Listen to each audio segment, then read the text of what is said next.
Readers, I'm not naturally a blue-haired person.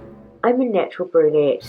I know you're all disappointed in me because I've kept this secret from you, and for that I apologise. But being blue-haired doesn't come easily. It takes work and ongoing maintenance. Let me share the blue with all of you. I'm not a professionally trained hairdresser or hairstyler, as they probably refer to themselves. I myself refer to myself as a hair dyer. It's a semi-permanent title.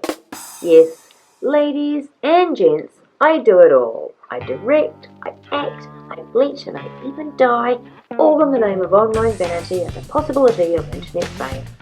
Let me take you on a behind the scenes of my hair dyeing extravaganza.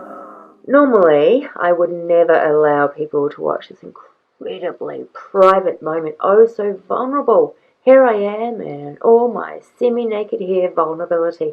It took me quite a while to work out what it was about cartoon coloured hair that just wasn't right. It wasn't the cool colours. I knew what it was.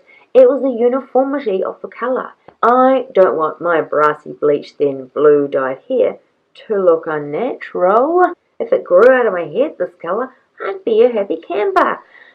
But alas, it does not, and I have to do the merry bleach blue dance, a dance that must be danced every 3 weeks. This is Glamour Twinkle speaking, a blue-haired girl in a corporate world. I want you to like, comment, and subscribe to my channel, Glamour Twinkles. Twinkle me out, bitches. I said twinkle!